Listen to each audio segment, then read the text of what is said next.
Narraciones de vida de santos y santas, el inspirador ejemplo a seguir para el combate católico de hoy. Le invitamos a conservar la doctrina católica y la verdad depositada por nuestro Señor Jesucristo.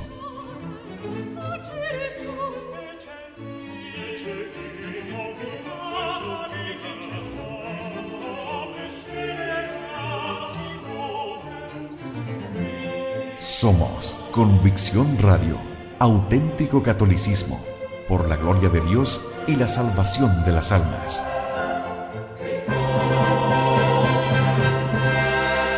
Convicción Radio.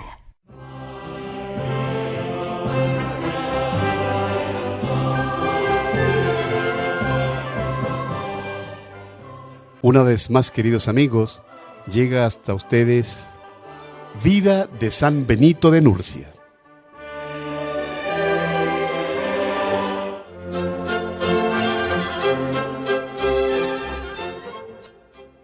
Capítulo 32. De un muerto resucitado por la oración del hombre de Dios. Cierto día, mientras el hombre de Dios había salido con sus monjes a las labores del campo, llegó al monasterio un campesino llevando en brazos el cuerpo de su hijo muerto, y estando fuera de sí por el dolor de tamaña pérdida. Preguntó por el abad Benito. Cuando se le contestó que el abad estaba en el campo con los monjes, dejó a la puerta del monasterio el cuerpo de su hijo difunto, y trastornado por el dolor, comenzó a correr en busca del venerable abad. Pero entonces regresaba ya el hombre de Dios del trabajo del campo con sus monjes. Apenas lo divisó el campesino, comenzó a gritar: «¡Devuélveme a mi hijo! ¡Devuélveme a mi hijo!».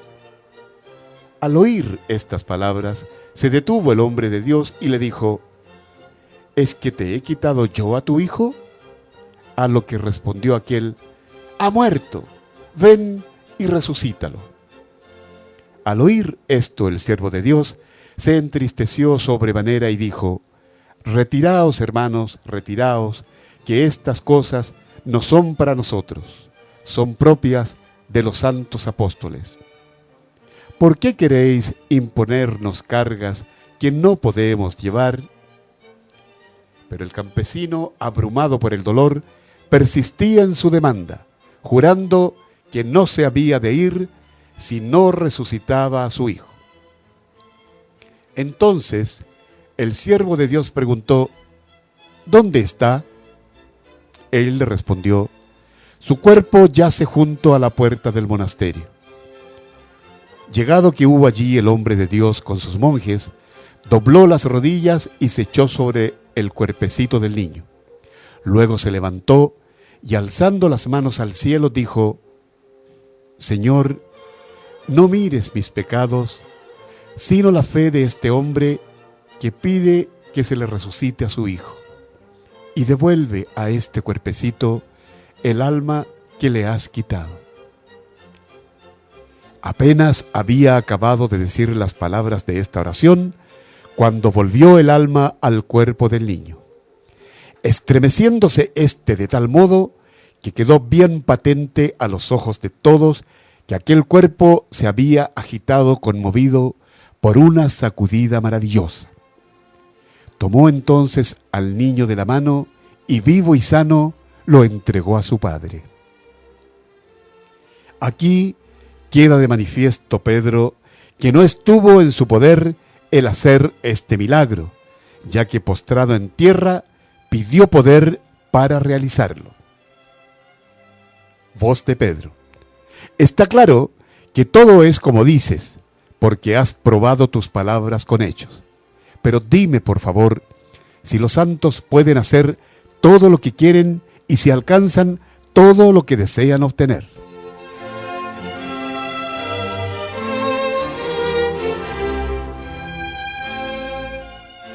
Capítulo 33. El milagro de su hermana Escolástica. Habla Gregorio. ¿Quién habrá, Pedro, en esta vida más grande que San Pablo? Y sin embargo, 3 veces rogó al Señor que lo librara del aguijón de la carne, y no pudo alcanzar lo que deseaba. Por eso es preciso que te cuente del venerable abad Benito cómo deseó algo y no pudo obtenerlo. En efecto, una hermana suya llamada Escolástica, consagrada a Dios Todopoderoso desde su infancia, acostumbraba a visitarle una vez al año. Para verla, el hombre de Dios descendía a una posesión del monasterio situada no lejos de la puerta del mismo. Un día vino como de costumbre y su venerable hermano bajó donde estaba ella. Lo hizo acompañado de algunos de sus discípulos. Pasaron todo el día ocupados en la alabanza divina y en santos coloquios. Y al acercarse las tinieblas de la noche, tomaron juntos la refección. Estando aún sentados a la mesa, entretenidos en santos coloquios, y siendo ya la hora muy avanzada, dicha religiosa hermana suya le rogó: «Te suplico que no me dejes esta noche para que podamos hablar hasta mañana de los goces de la vida celestial». A lo que él respondió: «¿Qué es lo que dices, hermana? En modo alguno puedo permanecer fuera del monasterio». Estaba entonces el cielo tan despejado que no se veía en él ni una sola nube. Pero la religiosa mujer, al oír la negativa de su hermano, juntó las manos sobre la mesa con los dedos entrelazados y apoyó en ellas la cabeza para orar a Dios Todopoderoso.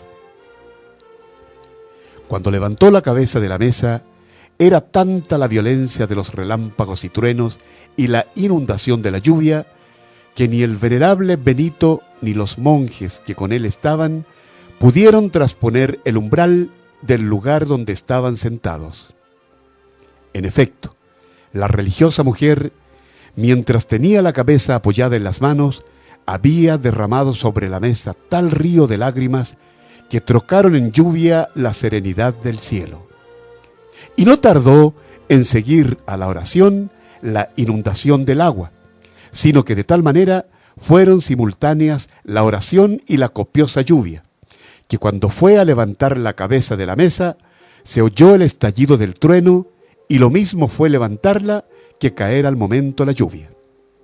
Entonces, viendo el hombre de Dios que en medio de tantos relámpagos y truenos y de aquella lluvia torrencial no le era posible regresar al monasterio, entristecido empezó a quejarse diciendo: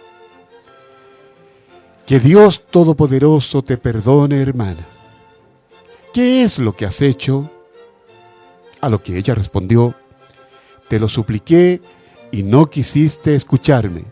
Rogué a mi Señor y Él me ha oído. Ahora sal si puedes, déjame y regresa al monasterio». Pero no pudiendo salir fuera de la estancia, hubo de quedarse a la fuerza, ya que no había querido permanecer con ella de buena gana. Y así fue como pasaron toda la noche en vela, saciándose mutuamente con coloquios sobre la vida espiritual. Por eso te dije que quiso algo que no pudo alcanzar, porque si bien nos fijamos en el pensamiento del venerable varón, no hay duda que deseaba se mantuviera el cielo despejado como cuando había bajado del monasterio. Pero contra lo que deseaba se hizo el milagro, por el poder de Dios Todopoderoso y gracias al corazón de aquella santa mujer. Y no es de maravillar que en esta ocasión aquella mujer que deseaba ver a su hermano pudiese más que él, porque según la sentencia de San Juan, Dios es amor, y con razón pudo más la que amó más. Habla Pedro: «Ciertamente me gusta mucho lo que dices».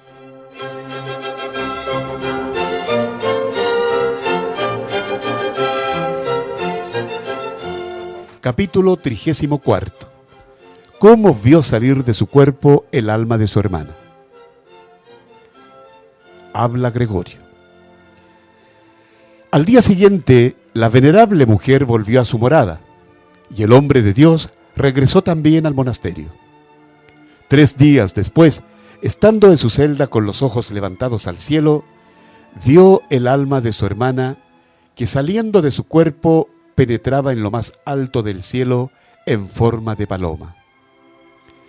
Gozándose con ella de gloria tan grande, dio gracias a Dios Todopoderoso con himnos de alabanza y anunció su muerte a los monjes, a quienes envió enseguida para que trajeran su cuerpo al monasterio y lo depositaran en el sepulcro que había preparado para sí.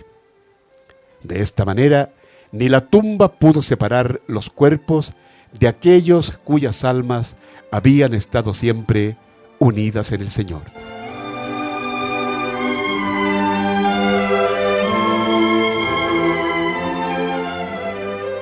Capítulo 35. Del mundo entero reunido ante sus ojos y del alma de Germán, obispo de Capua. En otra ocasión, Servando, diácono y abad del monasterio que Liberio, antiguo patricio, había fundado en la región de Campania, fue a visitar a Benito según su costumbre. Efectivamente, frecuentaba su monasterio y como él estaba también lleno de buena doctrina y de gracia celestial, se intercambiaban dulces palabras de vida y suspirando preguntaban ya el suave alimento de la patria celestial. Habiendo llegado la hora de entregarse al descanso, el venerable Benito subió a su celda situada en la parte superior de una torre, y el diácono Servando se quedó en la parte inferior. Una escalera comunicaba un piso con otro. Frente a la misma torre había una habitación amplia donde descansaban los discípulos de ambos. El hombre de Dios, Benito, mientras los monjes dormían aún, se anticipó a la hora de las vigilias nocturnas y se quedó de pie junto a la ventana orando a Dios Todopoderoso. De pronto, en aquella intempestiva hora nocturna, vio difundirse una luz desde lo alto, que ahuyentó las tinieblas de la noche. Aquella luz, en medio de la oscuridad, brillaba con tanto resplandor que su claridad superaba con creces a la luz del día. En esta visión se siguió algo en extremo maravilloso, ya que según él mismo contó luego, apareció ante sus ojos el mundo entero, como recogido en un rayo de sol. Y mientras el venerable abad fijaba sus pupilas en el resplandor de aquella luz tan brillante, vio cómo el alma de Germán, obispo de Capua, era llevada al cielo por los ángeles en una bola de fuego. Entonces, queriendo tener un testigo de tamaña maravilla, llamó al diácono Servando, repitiendo 2 o 3 veces su nombre a grandes voces. Asustado por aquel grito insólito en el hombre de Dios, subió y miró, pero no vio más que una pequeña centella de aquella luz. Y como Servando quedara atónito ante este prodigio tan grande, el hombre de Dios le contó detalladamente todo lo que había sucedido. Enseguida dio aviso al piadoso varón Teoprobo de la villa de Casino, para que aquella misma noche enviara un mensajero a la ciudad de Capua con el fin de informarse de cómo estaba el obispo Germán, e informándose minuciosamente, supo que su óbito había acaecido en el mismo instante en que el hombre de Dios había visto subir su alma al cielo. Voz de Pedro. Cosa sobremanera admirable y de todo punto inaudita. Pero eso que has dicho, de que ante sus ojos apareció el mundo entero, como recogido en un rayo de sol, no puedo imaginármelo, porque jamás he tenido semejante experiencia. Pues, ¿cómo es posible que el mundo entero pueda ser visto por un hombre? Habla Gregorio. Fíjate bien, Pedro, en lo que voy a decirte. Para el alma que ve al Creador, pequeña es toda criatura, puesto que por poca que sea la luz que reciba del Creador, le parece exiguo todo lo creado. Porque la claridad de la contemplación interior amplifica la visión íntima del alma y tanto se dilata en Dios que se hace superior al mundo. Incluso el alma del vidente se levanta sobre sí, pues en la luz de Dios se eleva y se agranda interiormente. Y cuando así elevada mira lo que queda debajo de ella, entiende cuán pequeño es lo que antes, estando en sí, no podía comprender. El hombre de Dios, pues, contemplando el globo de fuego, vio también a los ángeles que subían al cielo, cosa que ciertamente no pudo ver sino en la luz de Dios. ¿Qué hay de extraño, pues, que viera el mundo reunido en su presencia el que, elevado por la luz del Espíritu, salió del mundo? Y al decir que el mundo quedó recogido ante sus ojos, no quiero decir que el cielo y la tierra redujeran su tamaño, sino que, dilatado y arrebatado en Dios el espíritu del vidente, pudo ver sin dificultad todo lo que estaba por debajo de Dios, pues a esta luz que brillaba ante sus ojos correspondía una luz interior en su alma, que arrebatando el espíritu del vidente en las cosas celestiales, le mostró cuán pequeñas son todas las cosas terrenas. Pedro: veo que me ha sido de gran utilidad el no haber entendido lo que dijiste antes, pues gracias a mi lentitud en comprender, tu explicación ha sido mucho más completa. Pero ahora que ya me has explicado estas cosas con tanta claridad, te ruego que vuelvas a tomar el hilo de la narración.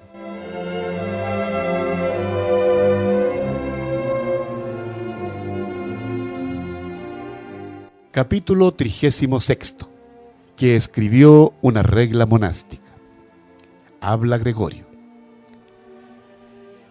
Con gusto, Pedro, seguiría contándote cosas de este venerable abad, pero algunas las omitiré adrede, porque tengo prisa en contar los hechos de otros personajes. Con todo, no quiero que ignores que el hombre de Dios no solo resplandeció en el mundo por sus muchos milagros, sino que también brilló, y de una manera bastante luminosa, por su doctrina, pues escribió una regla para monjes, notable por su discreción y clara en su lenguaje. El que quiera conocer con más detalle su vida y costumbres, podrá encontrar en las ordenaciones de esta regla todo lo que enseñó con el ejemplo, pues el santo varón de ningún modo pudo enseñar otra cosa sino lo que había vivido.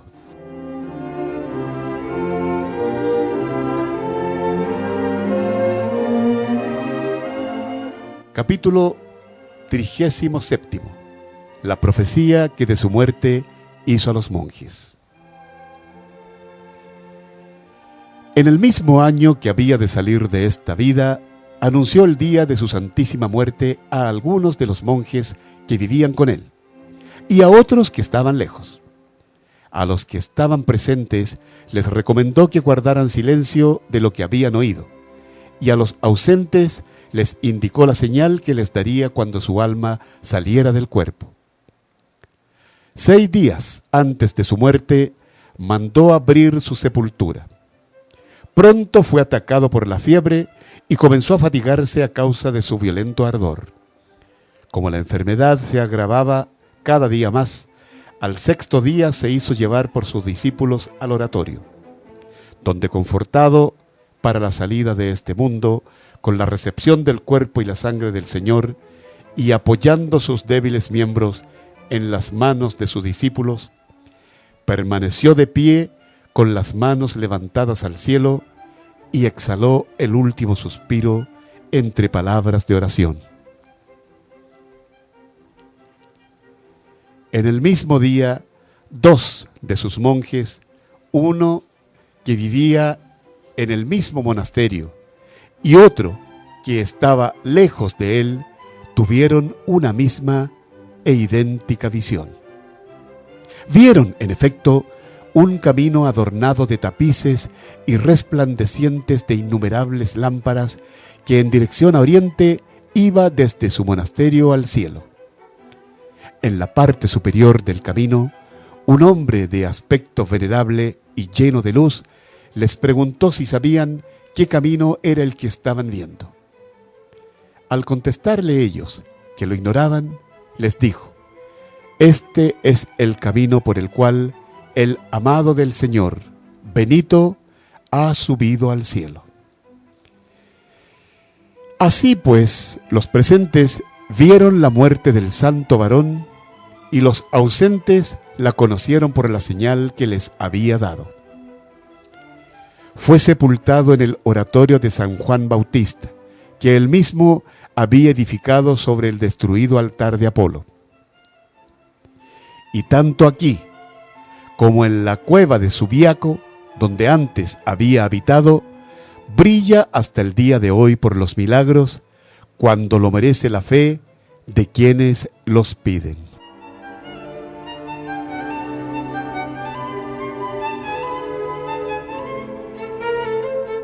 Capítulo 38.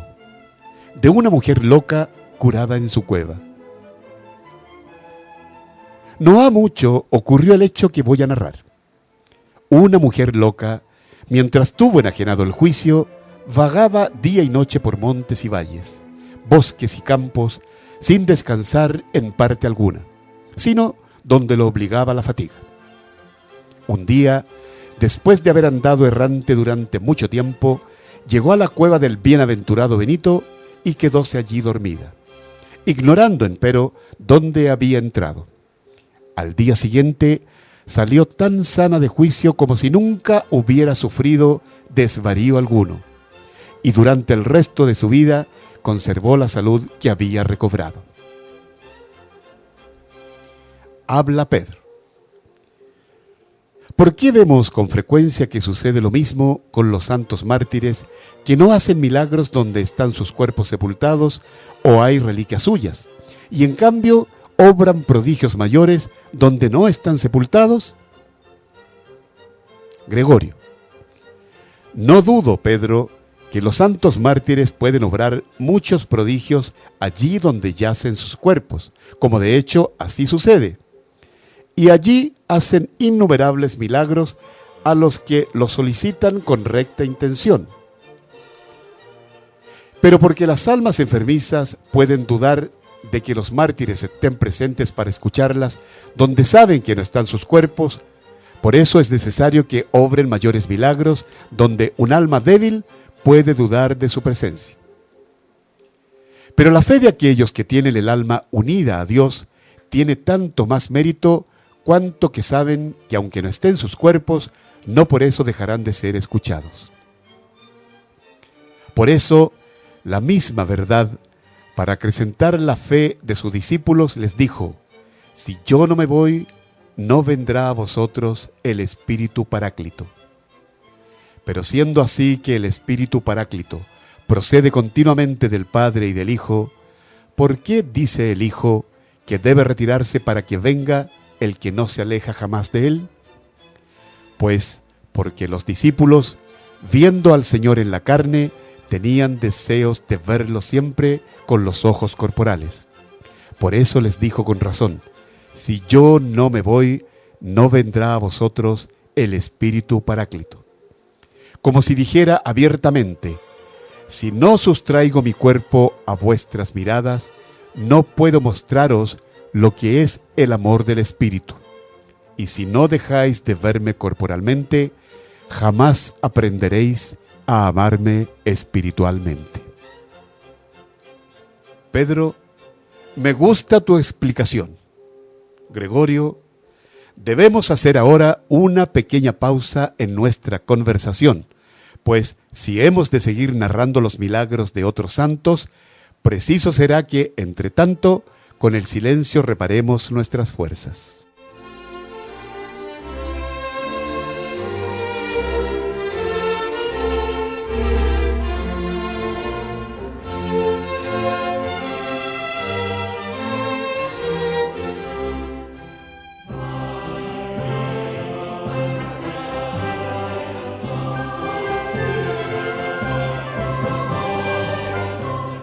narraciones de vida de santos y santas, el inspirador ejemplo a seguir para el combate católico de hoy. Le invitamos a conservar la doctrina católica y la verdad depositada por nuestro Señor Jesucristo.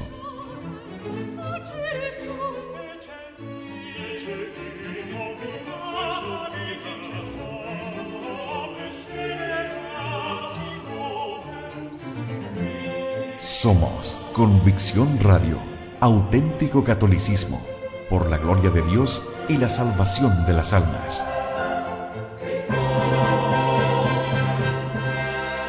Convicción Radio.